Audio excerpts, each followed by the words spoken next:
Welcome back. My name is Jack Burgess. In the last episode, I was talking about a current project that I had at that time, which was to basically kit bash a brass engine. It's this one. I finished it now. I didn't have too many photos. It was a Pennsylvania Railroad engine. The YV bought it in 1906, I think. I do have a couple photos. This is one of them. This is the primary one I used. Based on the photo, I don't have a date on it, but I believe it was taken around 1907. It looks like a work train. What you're seeing on the side is some tents, and I think those are track workers. So that's what I used to detail the engine. That kind of leads to what I want to talk about this month is research. If you're a prototype modeler, or if you're trying to at least build models that are realistic, research is one of the key things you need to do. For me, I picked the YV, Yosemite Valley Railroad, as a prototype, primarily because of this book. At the time, I was freelancing, had a small 2x6 layout, met a person that was at the time going out photographing freight cars, older freight cars in the yards. In those days, you could walk around a yard, no one said anything, and measuring them and building models. And his models were so much better than the stuff I was building. I threw away all my old models and I started doing the same thing, going out and measuring the prototype and then building models. At that point, I decided I wanted to model an actual prototype. The obvious ones would have been Southern Pacific, Santa Fe, but at the time, the brass industry, unlike later, where they have reservations and then they order the cars or the engines, in those days, they would just order 1,000 of a particular model of a Santa Fe locomotive, for example, and sell them. And I couldn't afford those. I didn't want to every month open up a magazine, see a new engine that I needed or wanted, which I couldn't afford. So I chose not to model any of the big railroads that attracted importers. Also, I didn't think I could ever travel very far or outside of California to visit a prototype, which kind of left me with California, maybe Southern Nevada, and so forth. Went to the library. They actually had a couple of books on California railroads. One of them was this one, Hank Johnson's book on Yosemite Valley Railroad, and they had one on the Sierra. The Sierra was interesting because it still existed, but there weren't that many photos in that book. It was mainly all stories and information with some photos bound into the center of the book. So I picked the YV, and I thought that every photo that existed of this railroad was in Hank's book. I don't know why I thought that, but that was what I thought. And then finally, maybe a couple of years later, in fact, it was 3 years later, a friend of mine named Bob Keller gave me a photo of the Yosemite Valley Railroad, and this is that photo. You can see it's a very poor photo, out of focus.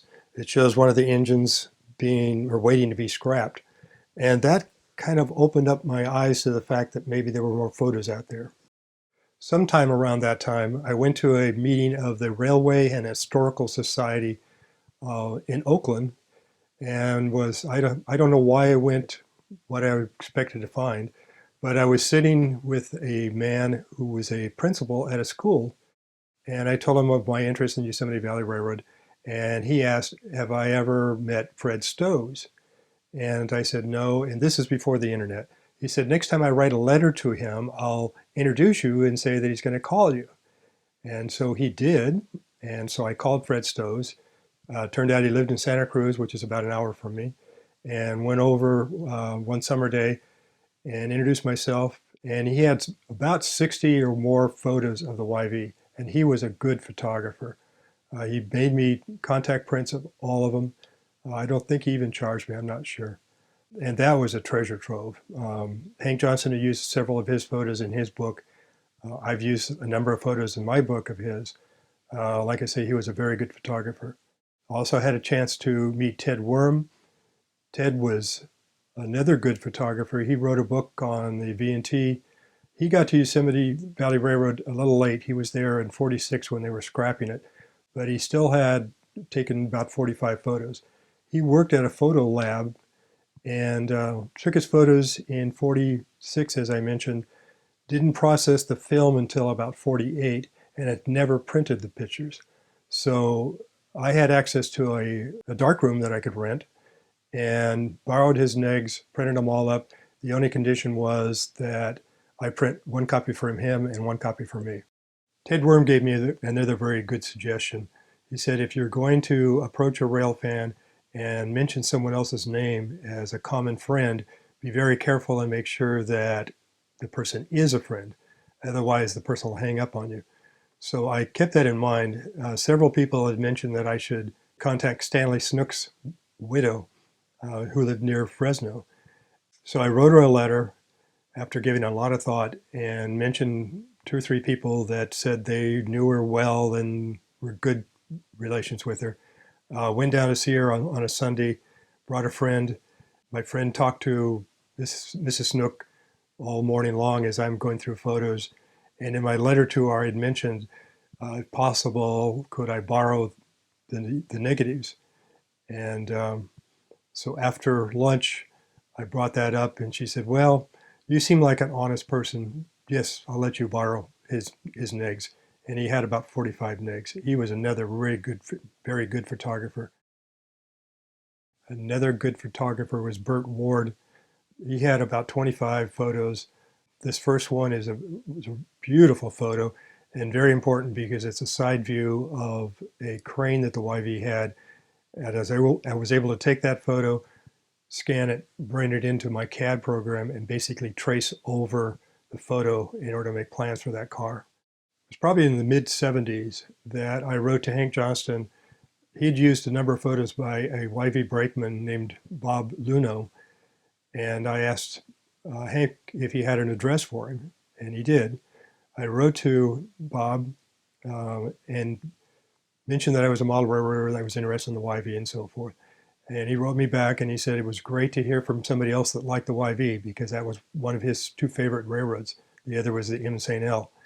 He went to work for the railroad in 1942 when he was 19 years old, climbed all over the engines, measured some of the engines up, measured a caboose up, was a good draftsman, had a couple plans in Hank's book.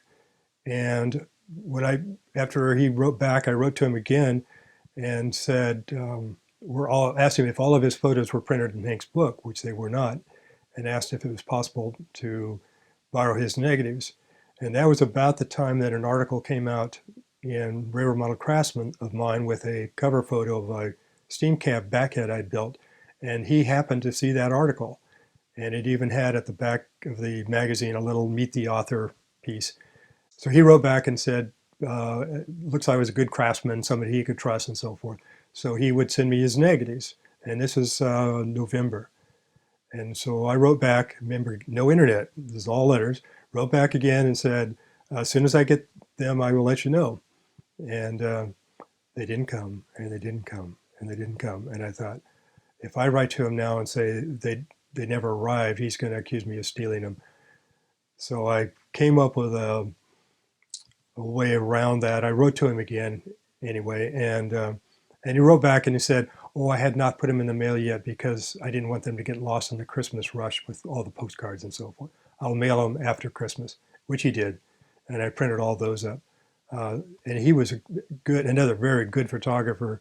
And since he worked on the railroad, he had several photos that he had taken from the caboose, like this one, or on other trains and so forth. Not everything works out as you'd like. Sometime around then, a person got in touch with me, knew that I liked the YV, and said he had a bunch of eggs that had been taken by Bill Pennington and asked if I was interested in buying them. And I don't remember what the price was, but I couldn't afford a whole lot in those days. But I agreed, and I thought maybe I can, if they're good enough, I can sell prints to some other YV fans, which were maybe 3 or 4 of them, and at least get part of my money back. Unfortunately, Bill was not a very good photographer. As you can see, a lot of the things were out of focus. He went on some rail fan trips with another person, Will Whitaker, And Will would stand there and take a beautiful picture, and Pennington would be standing right next to him and take a terrible photo. Um, I wasn't able to sell a single print. I got rid of the negs a few years ago. There are other sources besides railfans. UC Berkeley, Bancroft Library has a large collection of some very early YV photos. They are nice, but they are very expensive, so I don't have that many, maybe half a dozen. California Railroad Museum, their library, has an enormous collection of photos of not only the YV, but all kinds of railroads, mostly Western railroads. And their prices are very reasonable. You can call them. They have a couple of people that work there that are very good. They know what they've got. You can never even go there and get a print of something you need. They also have the collection from Lucius Beebe and Charles Clegg, both of them very good photographers, obviously. One thing you'll notice is the smoke on these pictures that they took. What I was told they did was they would get in touch with the train ahead of time and tell them they're going to be out photographing. What I was told is they had like an old-fashioned roll-up window shade, and they would unroll it and it would say around the corner, or next half mile or something. I don't know what it was supposed to say. And they put that out and then go up the track, and the guys would pour on the smoke. These photos that they took are the only photos, with one exception, that I have that show smoke coming out of a YV engine.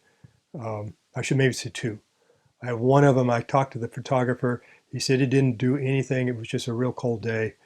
Beautiful photo. And one that I showed you earlier showed some smoke. That was the last run. They, again, rail fans, they knew the crew, told them they're going to be at such and such a place, and can you put on a show for us? They did. They started a grass fire. When I started collecting photos, I was storing them in regular file folders like this, probably locomotives, cars, stations, whatever, I don't remember. The problem was I had only a single copy of that photo, and I would take them out of my folders, have them on my workbench. I was working on a model, and it was really easy to lose track of those photos. So I developed a system, and I went to binders. And the numbering system I use, I start at 01, which will give me 99 categories. So 01 is Merced, 02 is the next location up the line. So I have a folder or number for every station. Then I have one for every locomotive. I have one for every classification of freight cars and so forth. And then I have some logging cars and so forth. That worked out well, and I was making prints. These are all original prints. You can see the binder's pretty big. This is just the 260 locomotives, so this is only 5 locomotives. Right now I've got about 3,500 photos. This it was starting to take up too much space on my shelves. So I started a process of scanning photos, and I've now scanned every single photo. So this is half of the railroad, Merced to Bagby. And so what I can do is I can look through these, find the photo I want, and then every single one of these 3,500 photos is on my computer. Plus it's on some CDs. Plus it's on 2 other drives, and it's also in a fireproof safe. Just because California is like having earthquakes around here. There's also a set in Sacramento, there's a set in the Midwest, and there's a couple sets somewhere else. There's also one in Holland, but water's going to rise and they'll be gone before I'm gone. So the idea is, if you've got a important collection of photos, think about scanning them and storing them off-site, so that if something happens, the house burns down, that collection is not lost. Hank Johnson's book did not have a good map of the YV. So for me, when I first got started, it's very hard to figure out where stations were, what side of the track they were, and so forth. I finally, the first map that I found that helped out was one that was in this issue of Western Railroader, which is this map. This map was drawn by Ward Kimball. He worked for Walt Disney. And even though it's a cartoon type approach, It showed where the Y was, which I didn't really know where it was. In fact, I'm not even sure I knew there was a Y. It showed me where things were, where the tunnels were in relation to some other issue or locations and so forth. So it was pretty helpful. While Ward Kimball's map helped, what I really needed was a good set of maps. And so in about 1968, I went over to USGS, which was across the bay from where I live, and bought a full set of maps like this one. These maps, typically, these are about 1947 version. Some of them are a little newer, but what they showed was an abandoned railroad, just about all the way from one end of the railroad to the other. So I was a draftsman using ink on linen at the time.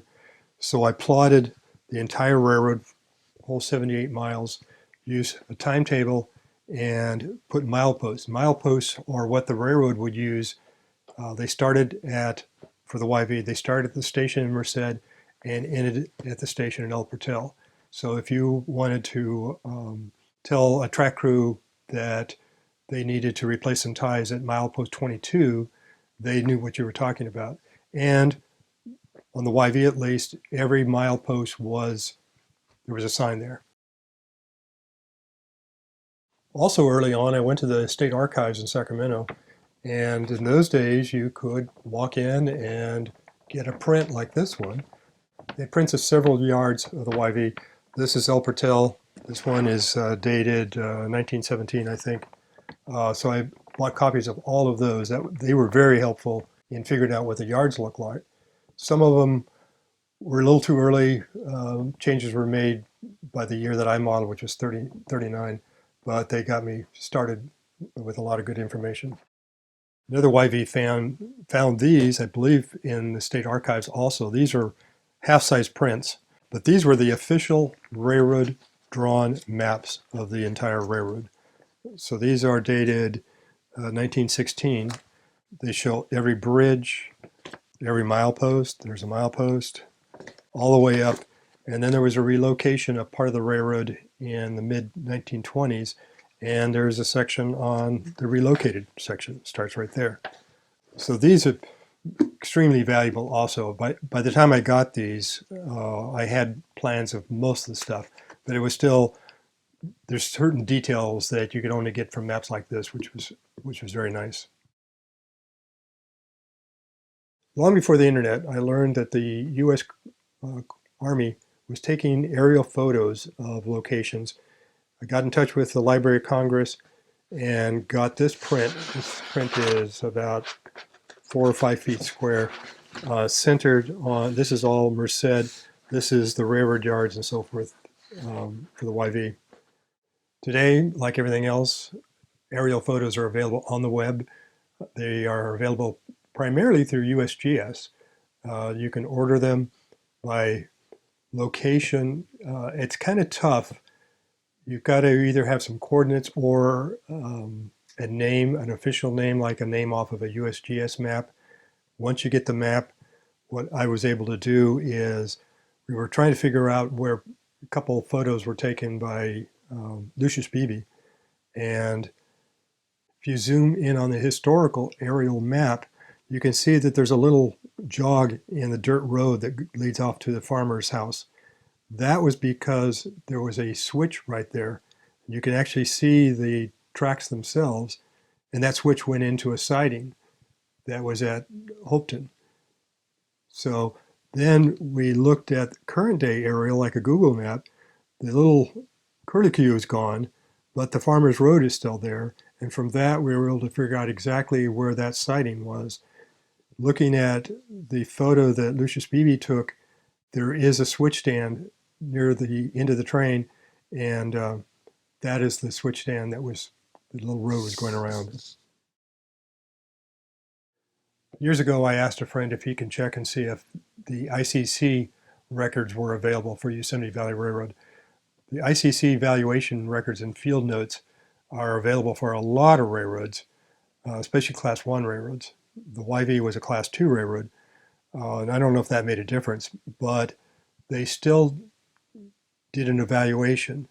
And I was able to get these from the state archives what happened is the railroad was built with their own contractor, and it was not a bid process. It was negotiated contract or something like that. And so the railroad had to prove to the California Railroad Commission the cost to build the railroad, because freight rates were set based on the cost to build the railroad. All those records were lost in the 1906 earthquake.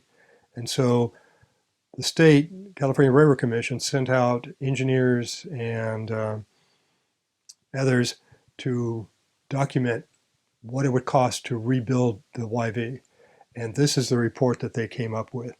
It lists every station, it lists every platform, what the size was, what materials it was, shop buildings, water stations, how big they were, came up with a price, added them all up, and from this determined the valuation of the railroad so it could set rates. The YV fought them for years and years and years. These were done in 1914, I think. It wasn't until the 20s that they finally settled and came up with a valuation that the railroad was happy with. What it does for me, some of them are freight cars. I already had a lot of this information, but this is the very early stuff. But it also gives me sizes of buildings. Sometimes it would say what the building material was, what the roofing material was, and so forth. So these turned out to be very, very valuable documents. Whether they're available for other railroads, I don't know. But in most cases, something has to be done, or some kind of records, if they're still around, it's a possibility. Probably a lot of you have heard of Sanborn Maps. They've been around for a long time, 100 years or more. And the purpose of the Sanborn Maps was to be able to give an agent the information he needed to give a quote on fire insurance.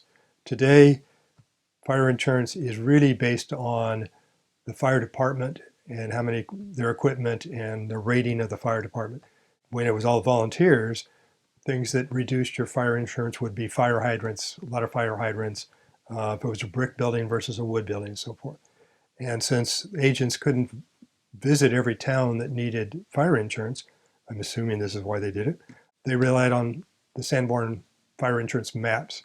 This is a piece of a Sanborn map for Merced, shows the turntable, the roundhouse, the stores building and so forth, the water tank, the oil tank, and so forth.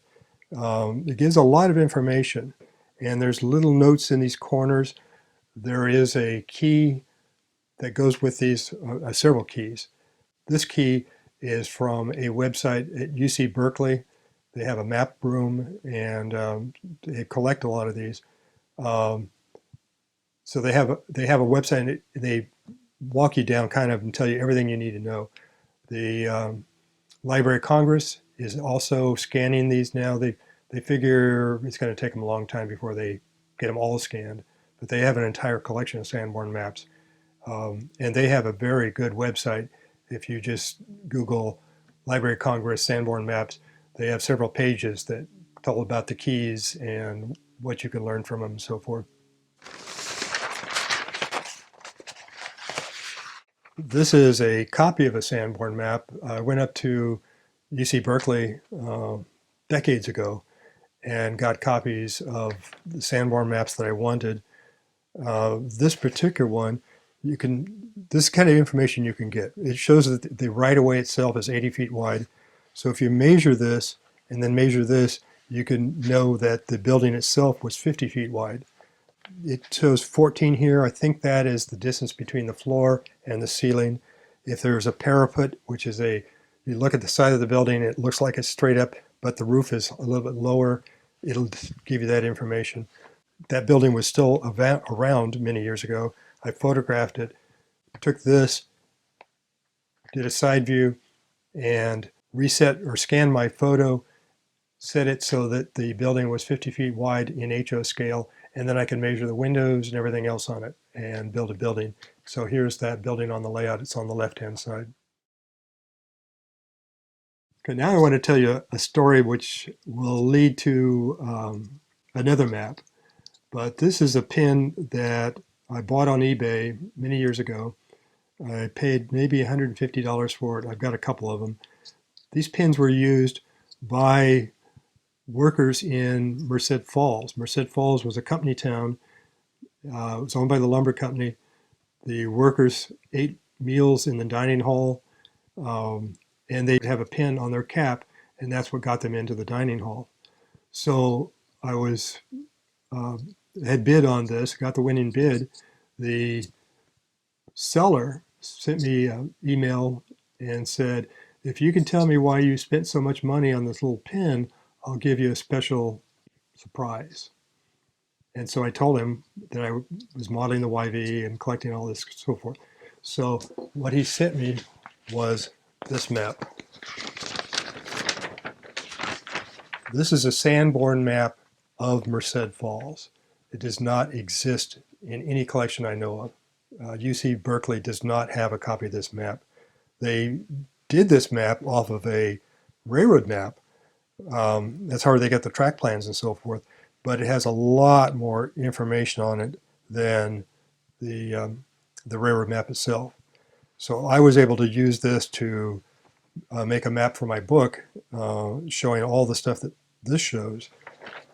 And interestingly, earlier, a couple decades earlier, a guy found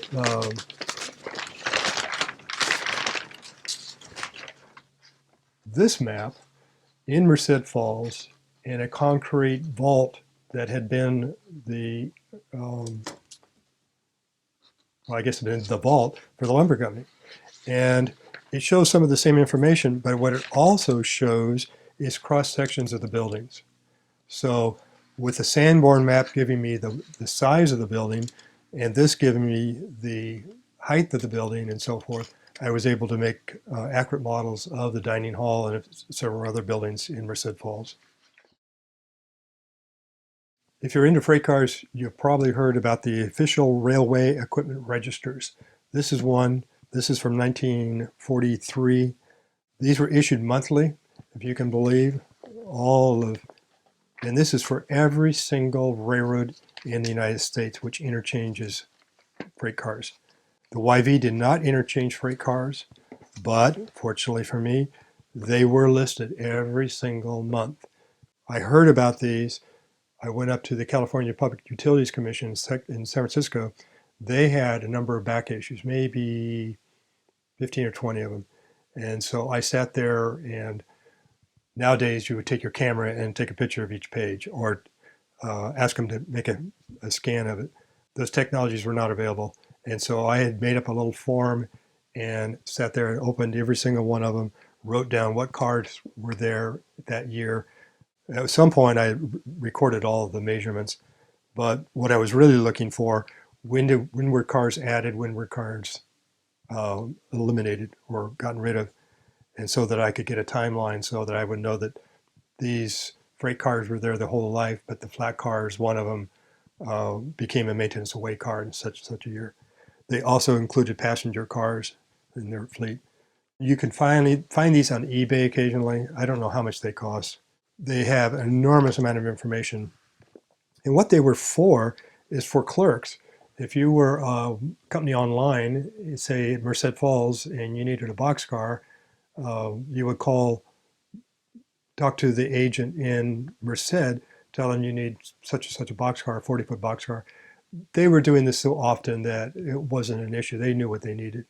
But the agent then might need to find a car, so he would call the Southern Pacific, and that was his first choice, is get a car off the Southern Pacific. And looking at photos of Merced Falls, just about every single empty boxcar waiting to be loaded was an SP car. That was the relationship the YV had with the SP. But this would tell them the size of the car, any special stuff inside, everything they need so that an agent could get the right car to a manufacturer and take care of them.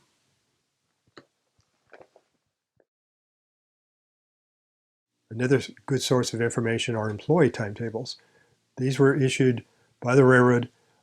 Every employee on the railroad was required to have a copy of this timetable at all times. The YV issued typically 4 timetables a year. The first one came out in the spring when the lumber company went to work and they started running log trains. The next one came out on Memorial Day when they started running Pullmans to Yosemite. The next one came out on Labor Day when those Pullmans service was terminated for the year. And then the last one came out when the lumber company shut down for the year.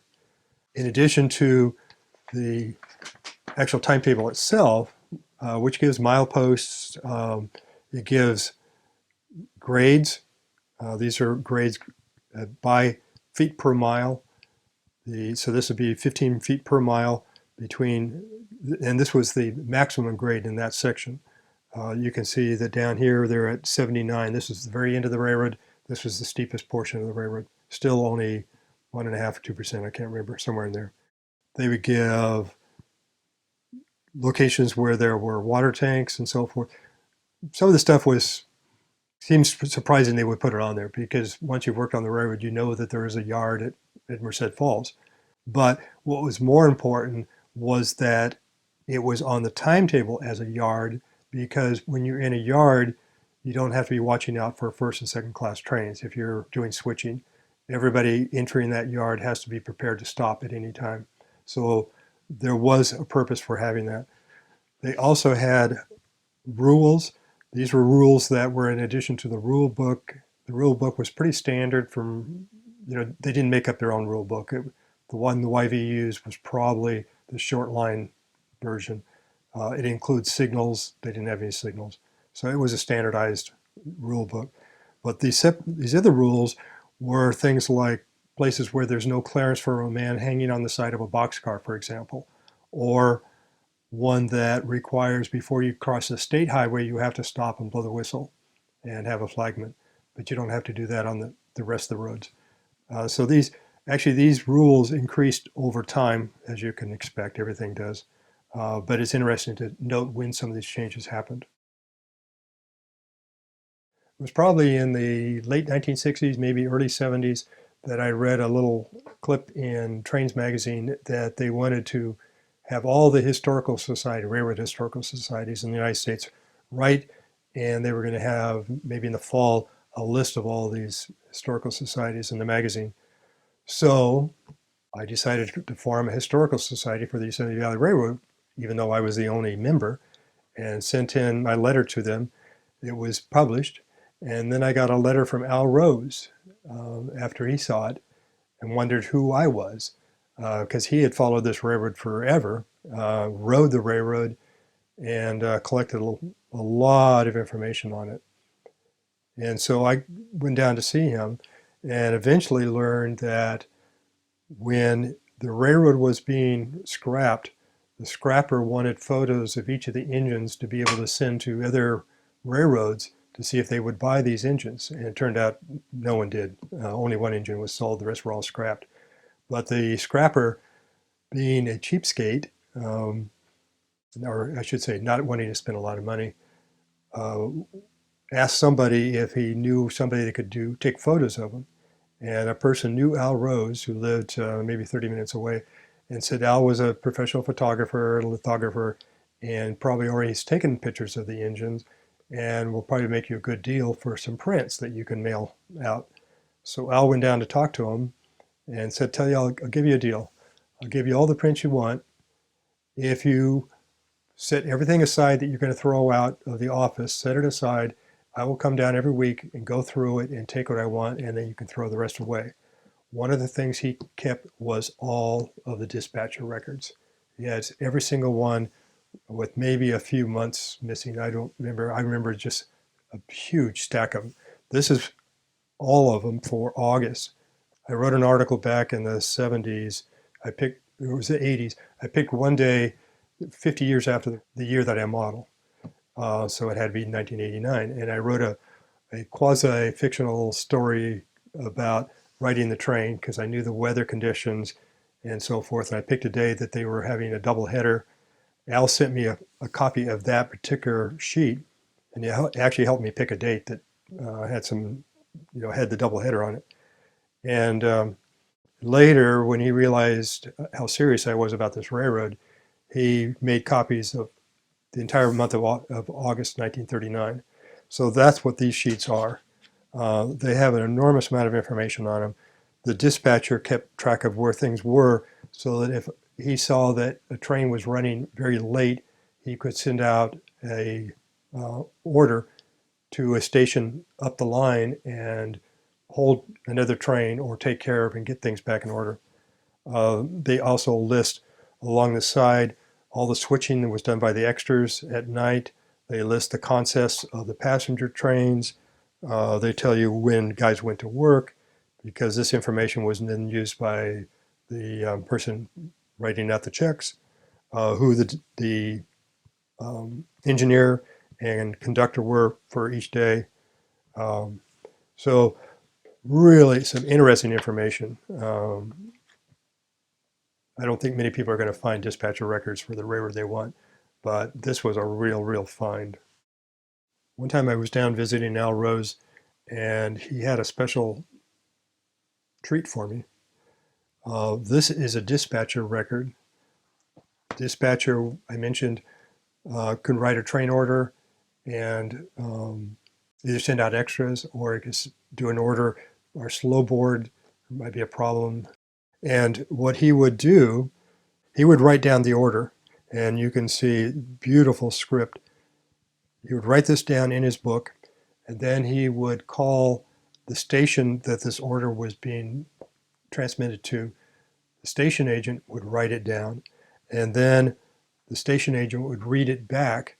And on some of them, you'll see, I'm going to see if I can find some right now. Real quick. There they are. Here's one. As the station agent reads it back, the dispatcher underlines each word to make sure that's exactly what I wrote down. And then he writes a big D. It's done. That has been issued. So these are all the train orders that were issued in August 1939. Most of them are extras, 6 days a week. There were extras for the Merced local and El Portel local. And it was usually the same order every day. I read a line or a comment online. A person was a dispatcher, current day, maybe, well, I should current day, probably the 70s. And they had a problem because it was the same order every single day. One day it would change, no one read it, and it had a problem. I never heard about any problems like that on the YV. But this, like I say, gives you a lot of information on what was going on. Back when I was talking about photos, there was another fellow that I wrote to that had some photos in Hank Johnson's book. Asked him if he had an address for the guy. He did, and so I wrote to him and asked if he had any more photos and, you know, my story. And his widow wrote back and said he died a couple months earlier, but she had a few artifacts in his collection, and if I was interested, she would send them to me. And of course, I wrote back and said I was. And so she sent me a bunch of tickets and a bunch of these switch lists. Her husband had been there at the very end. This is one from August 11, 1945. So this was the very last month they were in operation. And so he took some photos and talked to the crew, and they gave him his, these are real switch lists. And so they don't provide a lot of information, partly because it was so late in the process. But one thing was very interesting is on the dispatcher records and the dispatcher sheets, the dispatcher, as I mentioned, listed the extras. And if you're to look at that list, it'll say BG, take water. Well, BG was the telegrapher's abbreviation for Bagby. And so there was an abbreviation for every single location. But on this switch list, they go by mileposts, and I mentioned mileposts earlier. So here was a car that was to be shipped to 76. 76 was national lead. And so they did not write out national lead.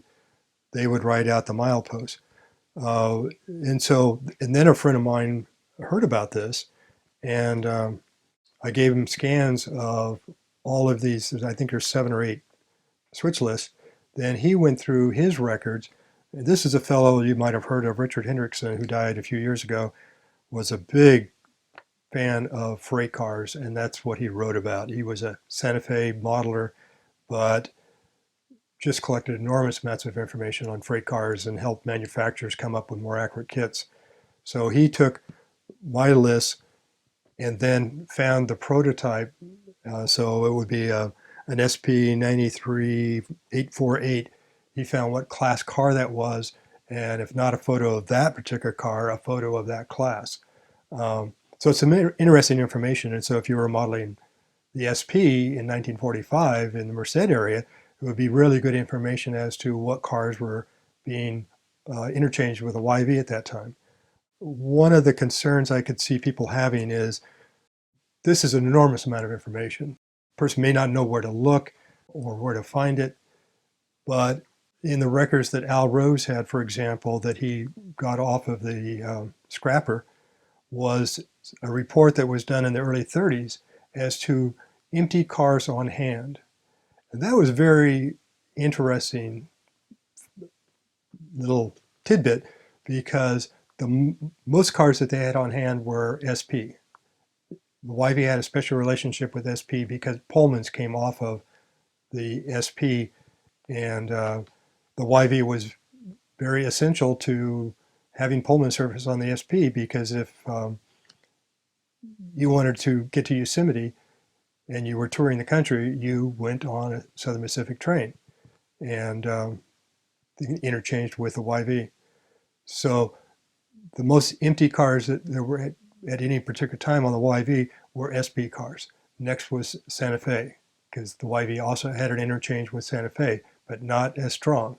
And then all the other ones were Western railroads, Northern Pacific, WP, and so forth. So when I saw that information, I actually got rid of some of the cars I had on my layout. I had some East Coast layout, or railroads, modeled box cars, for example, and looked at them and thought, no, they shouldn't be here.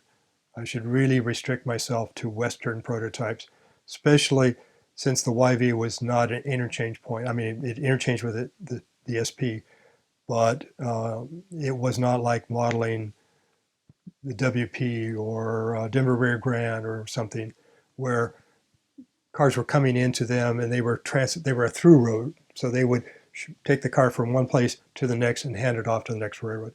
Then you would see cars of all different railroads all over the United States. The YV wasn't like that. So I also sold some kits that I hadn't built for the same exact reason that I really shouldn't have them on my layout. Another source of information are the Locomotive Encyclopedias. These came out, I'm not sure if every year, this is in 1925. They have a lot of manufacturers information, and basically this would be like having a buyer's guide for your automobile and the engine and the transmission and the differential. Some of these are online as scans. Google has gone through and scanned some of these. They've also scanned a number of early equipment registers. Equipment registers were the same way. They would tell you the names of every single part on a boxcar. They would have information on brakes and running gear and so forth. There was a manufacturer many years ago that scanned a lot of these, both the locomotive and the equipment ones, and didn't scan the whole book, but scanned portions of them and sold them. Those books they're thin and they were inexpensive, maybe $10 a piece or something when they came out. So those, if you can find one that talks about what you're interested in, they're another good source of information. A couple of years ago, one of my projects was to build a side dump that the YV had, and it was a challenge to draw the thing up as well as build it. My problem was understanding how the side dump actually worked. And I got hold of the curator for the Sacramento Railroad Museum, who had been a longtime friend, and he sent me a long list of patent drawings for side dumps. And this is one of them. This is the air system that actually tips the body one side or the other. And so this is kind of information that in real specialized cases could be very helpful. I mean, this is unusual. Not that many people build side dumps, but you might think about the patent office for some of these kinds of things. I know this is an enormous amount of information I've shared with you, but we do have one resource. About 9 years ago, 4 of us got together at a national convention and did a panel discussion on research. It included myself, Tony Thompson, Richard Hendrickson, and the curator of Sacramento Railroad Museum. And we each took a section, talked about either photos or whatever. And I've made up notes from that clinic. It's available on my website. It's a 5-page PDF file. It includes links to where you can get photos, links for older equipment registers, things like that. So that is a resource you might want to check out. Westerfield Models has a resin kit for a Southern Pacific Harriman car. The YV had 2 of them, and so I built the kits. I've got photos of several of them, and if you look at the photos, you'll notice that there's some white stains under the side doors. And on one of them, it goes even along the side of the side door. Those pictures were taken in 1945, and of course I'm modeling 1939, so my question was, where did the stains come from? What were these cars being used for? And should I weather them per those photos? So I took some time to research that. I had a couple color photos, but I knew that I had dates on some of the photos of 1945. I also knew that in 1945, National Lead, which was near El Portal, was shipping on the railroad, and they were in fact the last shipper still shipping. And so they were concerned that the YV was going out of business. They had been shipping for years barite lead, which is used in well drilling, and it's very heavy. It was bagged and shipped in boxcars offline. But what happened is that they decided to also ship in bulk in YV boxcars in 1945, and they leased the Yosemite Portland cement plant in Merced, which had a bagging facility. So they would bring YV boxcars to the plant near El Portal, load them to the weight limit with barite lead, take the cars, close the doors, take the cars down to the bagging plant and unload them by shovel and bag the barite lead. So you'll see photos that show the cars with the doors open. Those are cars headed toward National Lead. Cars that doors are closed are loaded. To prove it, I needed one more. That was my expectation, but I needed to really prove it. Looking at this particular photo, this is National Lead. You'll see cars switching, and if you zoom in, you can actually see a couple YV Harriman boxcars with doors open there at National Lead. So that proved what they were shipping was the barite lead, which was this color, and therefore my models on my layout don't have this level of weathering. I think it's probably obvious from this presentation that I love the research. I've been doing it for a long time, but keep in mind that as I got into it and kept getting more and more information, I started thinking about writing a book on the YV. Hank Johnson's book was good for its day, but I wanted a book that included everything: the color of the cars, the color of the station, what was going on, operations, so forth. And so I started collecting information and even more information. When Al Rose died, his widow asked if I was interested in doing a book on the YV, which of course I was, and gave me access to all that material that Al had collected directly from the railroad. So some of the things I mentioned were things that I would never have been able to find if Al had not collected them. But to whatever level you want to take it, research is fun. It'll make the hobby more enjoyable. When you finish a boxcar, if you've done a little research, you know that the number on it is correct for that car in the year that you model. It'll just make things better and more fun. Thank you.